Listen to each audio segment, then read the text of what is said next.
Hey everybody, it's Thomas. It's time to look at some Blood Bowl League of Blood Bowl. Because what else am I going to record on? The week was very, very good for me. Very, very good.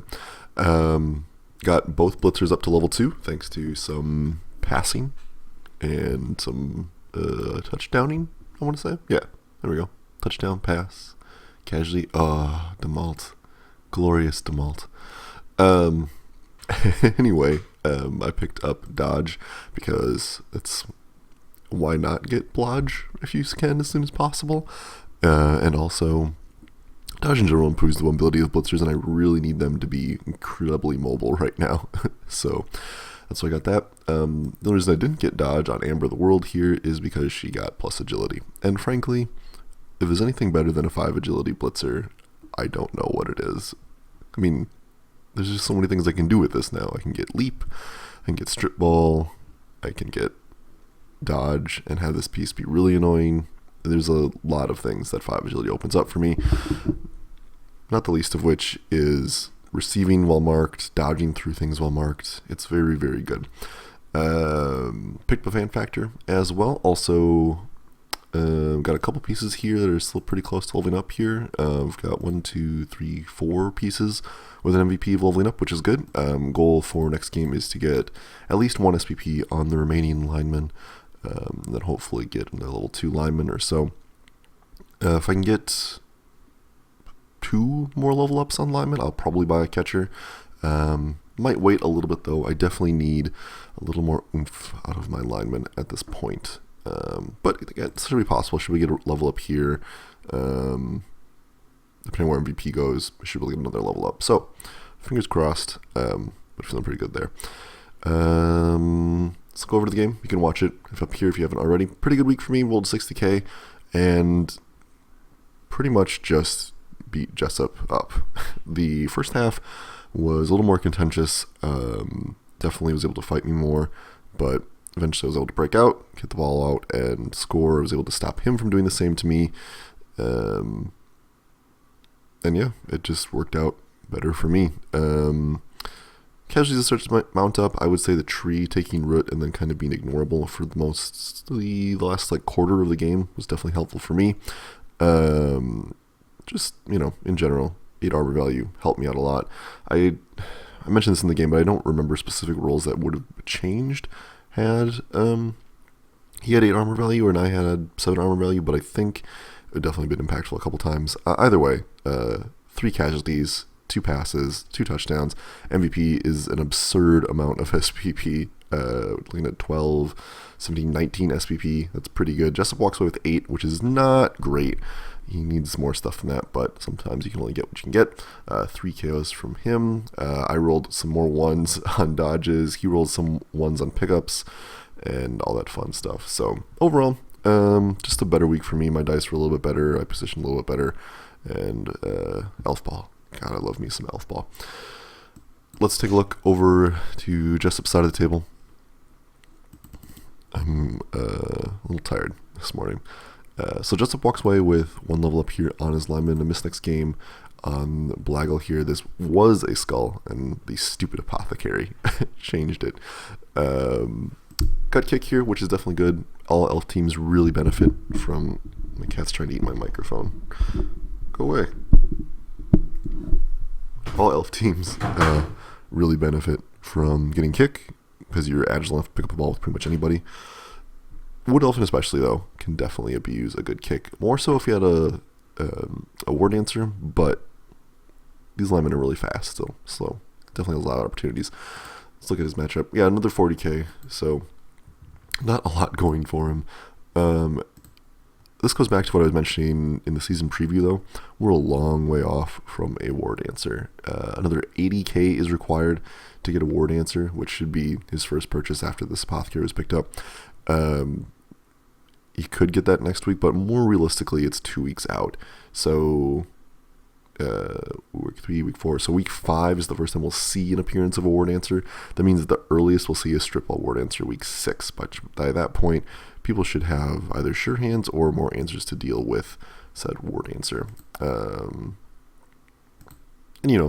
I think that's definitely something that's going to weigh this team down a little bit. He can certainly still pull all kinds of wins out. I mean, it's still a Wood Elf team. They're really good for a reason.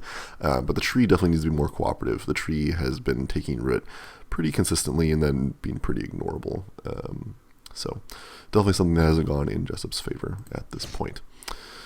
Let us continue on. We're going to start with, I should mention I haven't really watched any of these games because they all happened last night and I was busy, so I have a vague idea of what happened, but we're going to rely on a lot of statistical analysis here. So Mark versus Zach here. Mark pulled out a win 1-0.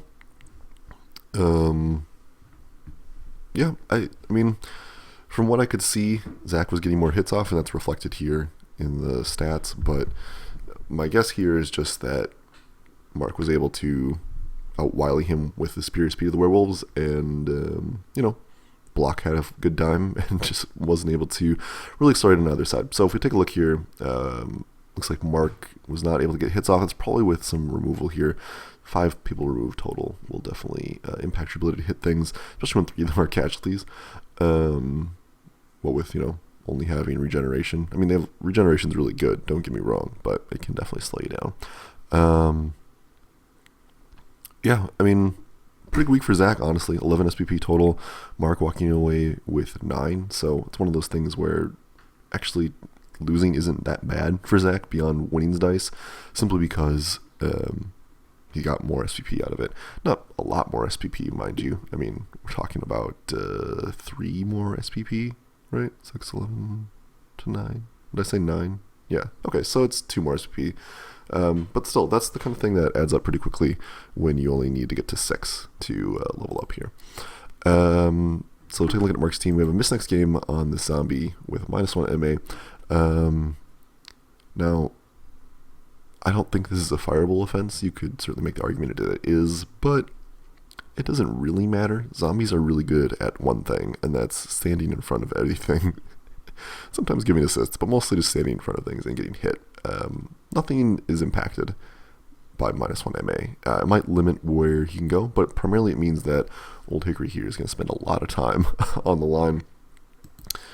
Both these whites picked up guard, which I think is pretty normal. Werewolf actually got the level up, so this means a touchdown. MVP went to Werewolf. Pretty lucky for Mark. He's been very fortunate where his MVP goes. So picks up block on this Werewolf. I think that's a good decision. The first one should definitely get block. You could make arguments that the second one could get wrestle. I don't know. It's a tough choice because Frenzy allows you to do a lot of stuff.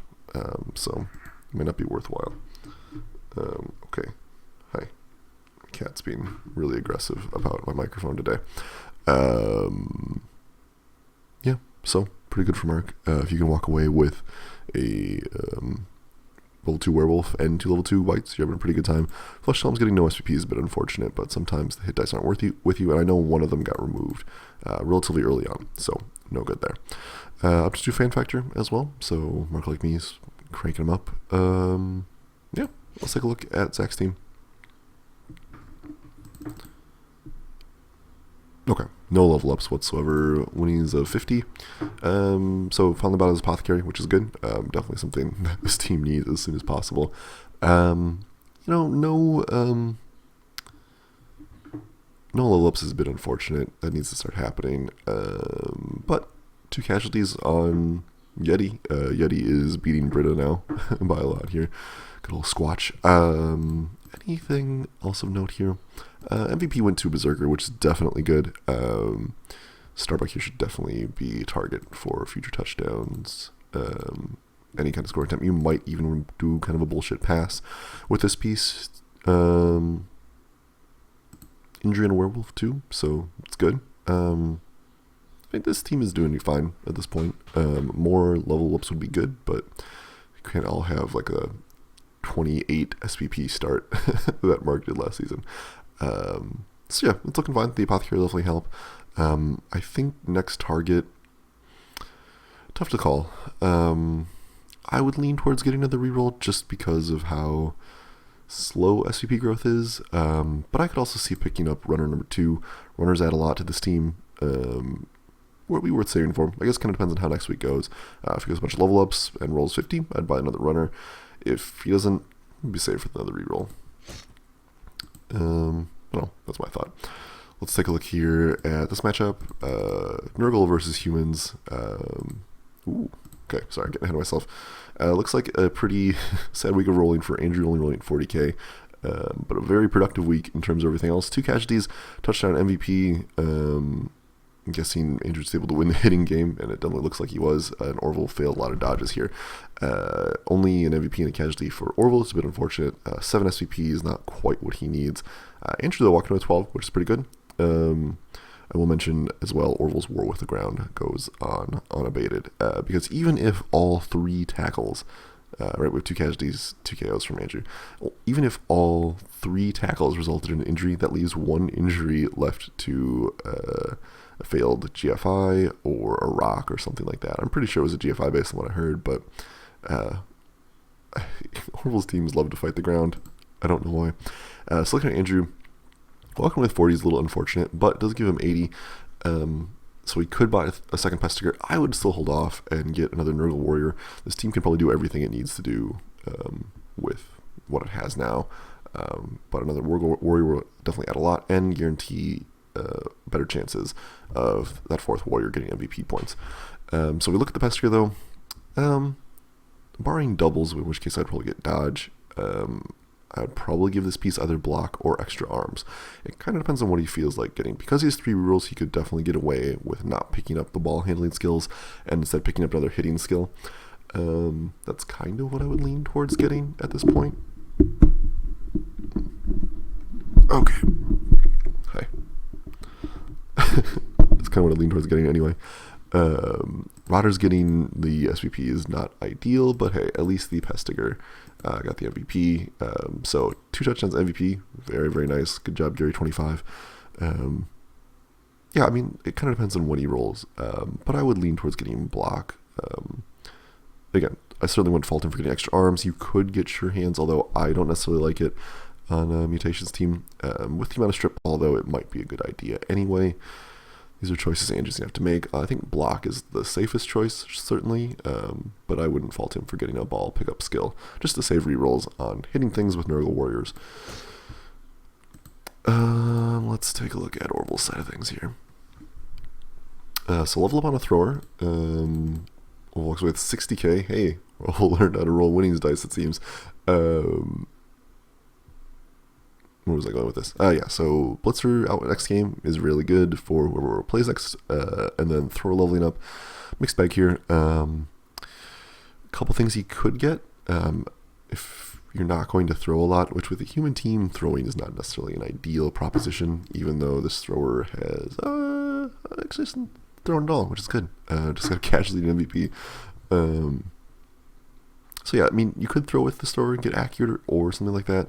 I would look to getting more useful skills, though. Block is probably the thing I would get. Makes him a better ball carrier. Also could see getting leader if you want to save on getting a 3rd reroll. That said, I mean, these 2 catchers already, and they're both level 1 still. So not a big hurry to get more catchers. Certainly not in a hurry to get more linemen. I would just say for rule number 3, next week you should have it, assuming he doesn't roll a 1, which with Orville's winning luck, maybe I shouldn't guess against, but rule number 3 is good. And at that point, kind of question of whether you want leader or not. Having 4 rerolls this early on can be a big advantage, but this team also has a lot of reroll protection skills built into it, so tough call. I would certainly think block is what he's going to pick up here.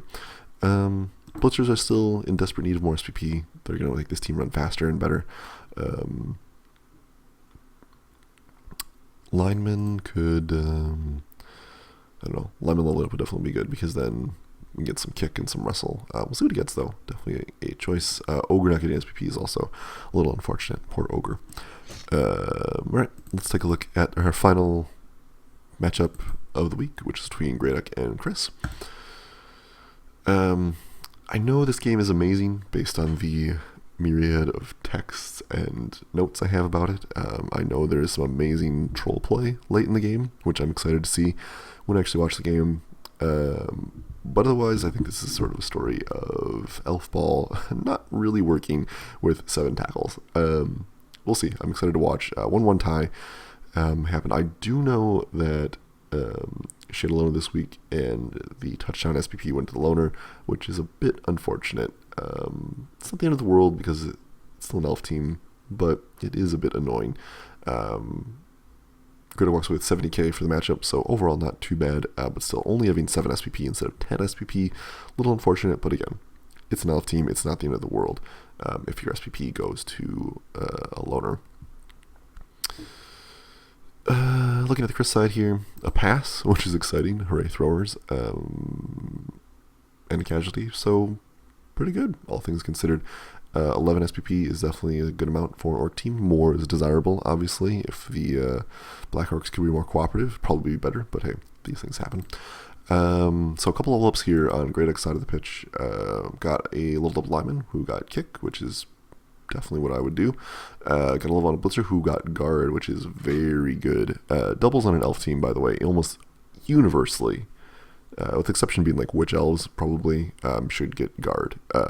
This team has no general strength access, so any guard you can get is incredibly valuable.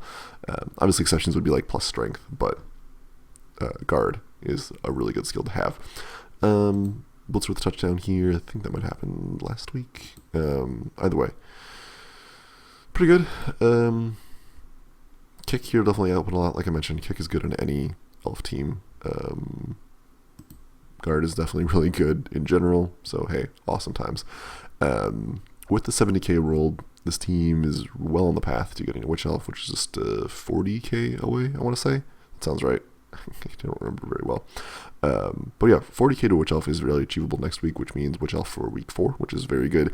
I think this team probably wants to target Witch Elf, reroll Witch Elf. That said, could also see going Witch Elf, leader Witch Elf, but these are not choices I would necessarily make, but still. Witch Elf, third reroll of some variety, and then another Witch Elf is definitely what this team's looking for. And at that point, you can start looking at Assassins after that. There's definitely room for Assassins in this league, more than one. Questionable. Runners, I'm not a huge fan of runners, even though Dump Off is amazing, but we'll see. A lot of time for this team to develop, and as long as she's luckier than Orville on her winnings roll, she should be okay. Let's jog over to Chris's team. Rolled 50k, not too bad. Okay. Pretty good week for Chris. Bought his replacement Goblin, which I think is good. I mentioned this before, elf teams can absorb loners getting SPP because it's not the end of the world. You can generate so much SPP in a game that you can kind of balance out the losses there. But Orc teams and other hitting teams, not so much. SPP is a precious thing, and anything you can get, you want to keep on a permanent basis. So rehiring the Goblin is definitely good, especially if you want a Goblin anyway, which I think Orc teams really benefit from having a Goblin. Obviously, Chris has that same opinion. Up to 2 fan factor for Chris, which is good. What's the other thing of note here? Blitzers getting up there. Black Orcs with 0 SPP is still a problem, but something that is okay. Troll, on the other hand, got very lucky. Troll rolling doubles and getting block is huge. As we've seen from my experience, once a troll gets block, or once any big piece gets block, their SPP growth accelerates in a big way. It makes them harder to hit. It makes them much more successful at hitting because they're less likely to need to try to play with loner. Absolutely phenomenal. Chris is doing great by picking up block here. I cannot overstate how fortunate that is. I don't know why I'm surprised at all. Chris usually has pretty good luck with skill ups. Except when he played vampires. Either way, great outcome for Chris. So a pretty good week. Lots of good matchups. I'm excited to watch the ones I haven't seen, which is mine. So yeah. Let's see here. We can take a quick peek at rankings here. They don't matter too much. Nice, beautiful, even split here. Well, I guess some clumping, not necessarily, but hey, whatever. So let's look at next week here. Ooh, Norse versus Nurgle. This is a matchup I'm excited to watch. Because I love Nurgle. So assuming a normal level up here in the past year, we're looking at 1030 for Andrew. Guessing something similar for Zach here. Yeah, 1050. So nobody is going to get anything. Yeti's definitely a question. Yeti can definitely mess things up quite a bit. But we'll see. I think Zach has some experience with Nurgle. I think he's playing Nurgle in another league here. Yeah, that sounds right. So he definitely has experience with what that team can put up. That said, I don't know if it's tough. All this block is going to be hard for Andrew to deal with, obviously, but the 7 armor value is always a threat. And no level ups on the hitting pieces means that their strength is about the same. We'll see. I think this is going to be a pretty close matchup, but honestly, I think it's going to be a tie, barring some extremely good play or extremely lucky play from either side of getting a ball out. Certainly the speed advantage that the Norse team has, which is not huge, but against a mostly 5 or lower team, it can be noticeable. We'll see. The skill advantage does favor Zach a little bit, but still, this team is pretty resilient outside of the Riders, of course, but the team is still pretty tough. I just think a tie is the most likely outcome. I think they're going to get into a slapping fight, and then nothing good will come of it, basically. We'll see. It certainly could be wrong here. I'm always hoping for Nurgle's Rot or Necromancer to take effect. We've got more Elf Ball. Sweet, tasty Elf Ball. Between Greyduck and Jessup here. I'm going to give this advantage to Greyduck pretty hard. Both teams have a kick piece, and Wood Elves are definitely faster. That said,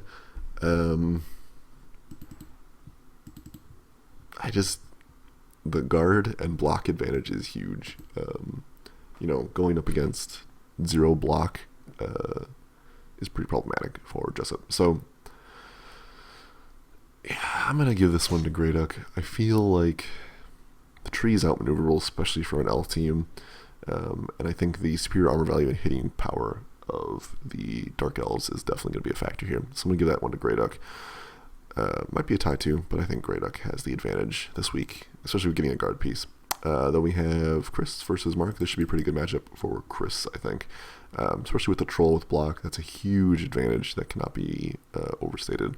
1080 on team value versus 1090. Actually, we've got loaner to think about here, so 1130. So actually, yeah, 50k for Chris. That's a babe. Although that doesn't matter too much because orcs are very tough. But still, having the KO protection is good. We'll see if Mark's team is still very fast compared to the slow times at an orc, and he's got roadblocks to put in Chris's way. Tough call. The guard will probably help a little bit to a lot, depending on how fortunate Chris is at removal with the troll. I don't know. This is going to be an interesting matchup. I think it favors Chris for a lot of reasons. Primarily just Mark doesn't quite have the tools to deal with it. Well, that said, Claw can definitely do work, so we'll see. It's a pretty even matchup for a lot of different reasons, but I think it tilts slightly in Chris's favor. So we're going to say Chris walks away with the win. That said, Mark is known for pulling out things where I don't think he necessarily thought he was going to win. So, hey, we'll see what happens here. Look at this matchup with me here. Overlooking at something normal level up here. I did mention this, if he gets doubles, probably guard is what I would get. But anyway, assuming normal level ups, looking at 1k of team value. Pretty sure I've got more than that. Yeah, I've got a lot more than that. I'll be at 1150, so I'm giving away wizard money. That said, I don't think a wizard is that effective against elf teams. I talked about this when I played Pro Elf, or Elf Classic as I prefer. But because any of my players can pick up the wall, getting zapped isn't that big of a deal. Still, free reroll, free babe, these are problematic things. I don't know. I feel like I can beat Orville. Especially because Orville is missing a blitzer, which means that his block advantage isn't that high. That said, this team is technically faster than me, so we'll see what happens. I'm definitely scared of the ogre. It's less scary and more scary than the tree, put it that way. But I think as long as we play fast, we should be okay. I'm going to say I'm going to win this game, but we'll see. Humans are wily at this stage, so missing a blitzer is definitely good for me. So let's quick peruse the Hall of Fame very quickly here. Let's see. Most SVP goes to the Pestiger, who got 2 touchdowns and an MVP. Congratulations. Actually, I didn't think about this, but 1 MVP away from getting level 3, which is pretty good. Lots of level 2 players here, which is cool. Best score. Not surprised to see a bunch of my players on here since I've been scoring so many touchdowns. I think I have the most, actually, so far. Yeah, I have 4, so I'm pretty sure the most touchdowns right now. Cool. 300 people, 2. Pretty decent spread, though, which is good. Best thrower, Trappist Logic with 3. Not a huge surprise there. I'm actually surprised we have this many throws. A lot of this is with elves. How many non-elf players do we have? Just 2. 2 teams that aren't elves on this list, which is kind of what I'd expect. No interceptions yet. I expect that will change before the season ends. Most violent player. Weird to have one of my players up here, but I have heard a lot of people apparently. Separation here. Okay, the most injuries apparently. That's weird. Actually, let's quick check that. Let's see here. Yeah, I have the most casualties. All right, that's exciting. I guess, playing against elf teams gives you something. Best runner, Gary. Not surprised there. Yeah, I'm not super surprised to see elf teams way down the bottom because elves do a lot of passing, except for Fast Eddie, who is way up there. But yeah, Mark making early plays for best runner. Again, people are padding out their stats now that they know they can do it, so I expect to see a lot more competition on this one here. Best throwing, still me. Not by a lot, though, because I'm throwing mostly short, but hey, feeling pretty good about that. Yeah, again, lots of elves on this list because they have the most passes. Not a surprise there. Survivor doesn't mean anything. Best killer, still 2. No skulls this week. We did it, you guys. Best receiver, again, I'm still surprised how many receptions we have, but still a lot of these are elf teams as well, with Justin particularly doing a pretty good job of spreading out his passes, so cool there. So cool. Quick wrap up of my predictions here. Tie game, Grey Duck, I think Chris, and I think I will win. Yeah, that sounds good. Tie, Grey Duck, Chris, me. Cool. Thanks for watching, everybody. I'll see you next week.